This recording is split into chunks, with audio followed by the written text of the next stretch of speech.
Johnson corner between rounds saying you need to be more accurate with these strikes now. We know you're trying to wear on him. We know you're trying to tire him out. This is the position that he's looking to do that in. Weighing on his opponent, you can see him driving forward with his right shoulder, making it uncomfortable, upsetting the breathing of his opponent, constantly chipping away with short shots. There's a cut under the left eye of Daniel OMIELACZUK.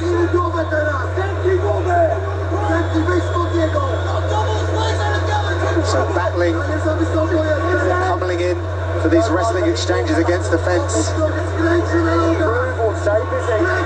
Referee saying you must improve or stay busy. Taking another look. Tim Johnson switches to a side so he can land some shots to the body. He looks to be trying to create some space, but OMIELACZUK is hesitant to open up because I think he's expecting that takedown. Elbow over the top there from Tim Johnson. Oh, a stinging jab.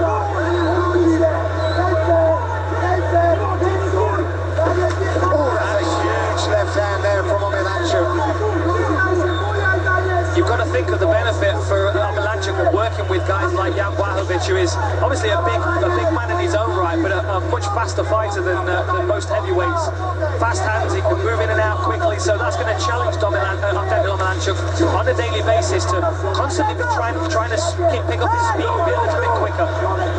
Let's go into the blue corner. From Fargo. 2 minutes!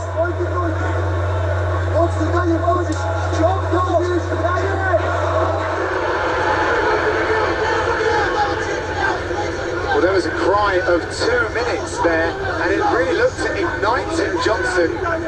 So maybe they've got a plan, Dan, of really putting the gas down in the last 2 minutes of the round. Quite possibly. It seems that Daniel OMIELACZUK starts the round quite quickly. Stop. Time. Hold time. Stay there. Look at me. Listen, you're looking down.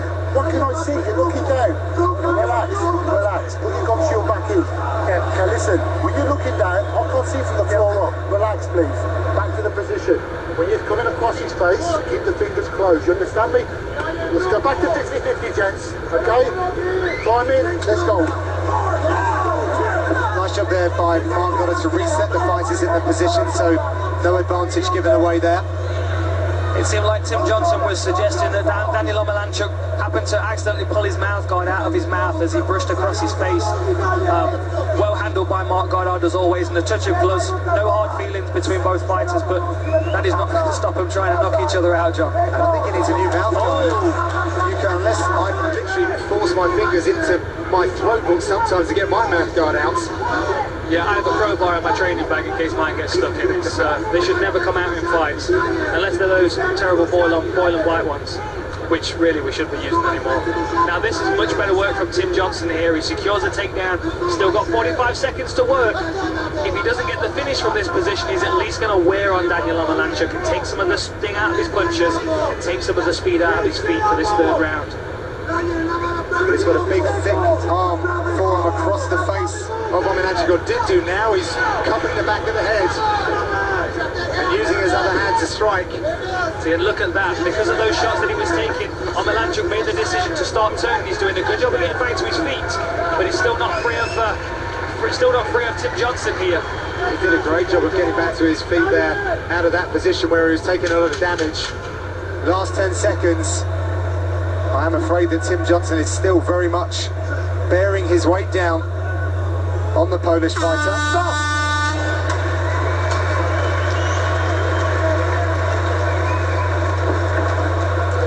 Another round started really well by Daniel OMIELACZUK here. Fast feet, fast hands, moving in and out, landing good strikes. And then obviously Johnson had enough of it again, starts to push forward around the 2 minute mark as soon as he hears that call from his team. Good work by Daniel OMIELACZUK, keeping his head out of danger and landing good clean shots as Tim Johnson's moving forward, but ultimately a takedown was secured by Tim Johnson, which was a big statement. Remember, the center of the cage is yours. You must be first. Do you know that? Is that clear? Don't go to the side. Yes, we need to swing him. It's all right. 2 threes.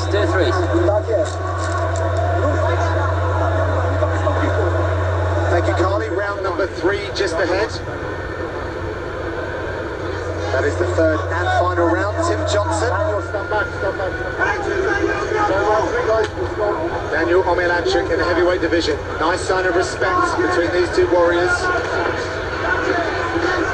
The Polish corner telling OMIELACZUK to hold the centre and not get backed up against the fence, but immediately an aggressive Tim Johnson forces the point.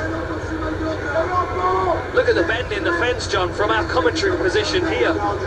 There's almost a 90-degree angle bent into that fence with, what, 200 or 300 pounds? No, 500 pounds leaning against it now. Is he okay?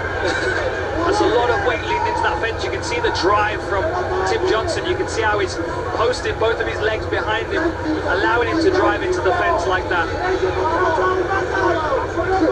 Johnson with a suffocating game at the moment. Nicely put down. It was an aggressive stance.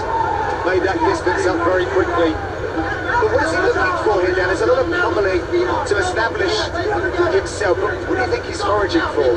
I think ultimately in this position, Tim Johnson is trying to wear Daniel OMIELACZUK down just to make the takedown easier. I think if he initiated the clinch and started working for the takedown straight away, Daniel OMIELACZUK is going to be able to defend. Then he's going to find himself out in the centre of the octagon, trying to avoid those big power shots. If he backs up against the fence and wears on him for a minute or so, he's going to make that takedown a lot more easy. Because you can see the frustration on OMIELACZUK's face right now. He's starting to get tired of this position. So then he's going to start to find ways off the fence. He's got that overhook now, so he's going to look to circle. These are the opportunities that Tim Johnson will need to get that takedown. He needs to keep working, or the referee is going to separate them.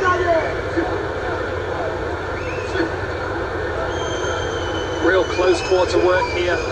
Jostling for position. Well, no better preparation for this than to be working out with a Greco-Roman wrestler in your camp. I am, of course, referring to the Polish fighters' camp. OMIELACZUK now tries to turn the tides there. Will he be able to take down the All-American wrestler? He's going to give it a go. He's got to watch that head. Don't hold, guys. Come on, you can't hold. You have to stay busy. He's looking for a trip here, but Tim Johnson, just in case, seems to have a nice tight wrap on that head. Dan moved and set his body square as well there, Dan, so that he could get some purchase if he saw an opportunity for a submission.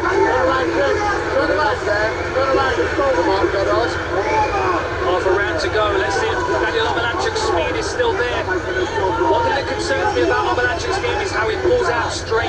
You'll see him step in, and as soon as something comes back, he starts to move back in a straight line. What I would say in his corner is to move back a second, then circle off to an angle immediately. That's going to keep him off the fence, because as soon as Tim Johnson starts to rush forward, he finds himself backed up against the fence. I mean, these are two very big human beings. It doesn't take many steps to find them at the edge of the arena. Oh, a takedown attempt, great balance there from OMIELACZUK.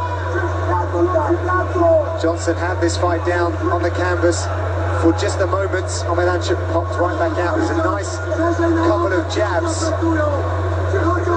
Now, I'm not sure if I just saw Johnson really closing shut his left eye. So let's keep an eye on that. OMIELACZUK doing a great job of pummeling and denying the takedown attempt, but he's doing very little to get off the fence. I don't know whether it's fatigue, I don't know whether it's just the fact that Tim Johnson's an immensely strong human being.